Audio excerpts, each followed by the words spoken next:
સુરતના ઝોન 1 માં આવતા સાયબર ક્રાઇમના ગુનાઓને અટકાવવા પોલીસનું સરપ્રાઇઝ ચેકિંગ 3 શખ્સોની અટકાયત કરાઈ। સુરત શહેર તથા જિલ્લામાં વધતા જતા સાયબર ક્રાઇમના ગુનાઓને રોકવા પોલીસ મેદાનમાં આવી છે, જેમાં સુરત પોલીસે વિવિધ વિસ્તારોમાં ઓનલાઈન બિઝનેસ કરતી ઓફિસોમાં સરપ્રાઇઝ ચેકિંગ હાથ ધર્યું હતું। આજના ડિજિટલ યુગમાં સાયબર ક્રાઇમના બનાવો પોલીસ તંત્ર માટે પડકારરૂપ બન્યા છે। સાયબર ક્રિમિનલ્સ દૂર બેઠા બેઠા પોતાના બદ ઇરાદાઓને અંજામ આપી રહ્યા છે, તો પોલીસ પણ ટેકનિકલ સર્વેલન્સના આધારે સાયબર ફ્રોડના ગુનાઓને ઉકેલી રહી છે। તો બીજી તરફ સાયબર ક્રાઇમ અંગે લોકોમાં જનજાગૃતિનો સદંતર અભાવ છે। લોકો સાયબર ક્રાઇમનો ભોગ તો બને છે, પણ પોલીસ ફરિયાદથી દૂર રહે છે। ત્યારે સુરતમાં સાયબર ક્રાઇમના વધતા ગુનાઓને રોકવા પોલીસ મેદાનમાં આવી છે।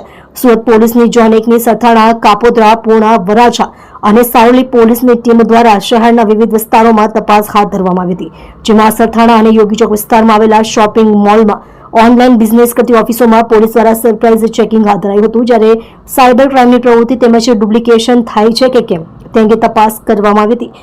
ત્યારે યોગી ચોકના પવિત્રા પોઈન્ટમાંથી પોલીસને ગેરકાયદેસર પ્રવૃત્તિ મળી આવી હતી। પોલીસ તપાસ દરમિયાન એક ઓફિસમાંથી 400 જેટલા ખરીદી કાર્ડ તેમજ 20 જેટલા બેંક એકાઉન્ટ્સ ધરાવતા 3 લોકો મળી આવ્યા હતા। ત્યારે હાલ તો પોલીસે તમામ મુદ્દામાલ જપ્ત કરી 3 શખ્સોની પૂછપરછ હાથ ધરી છે।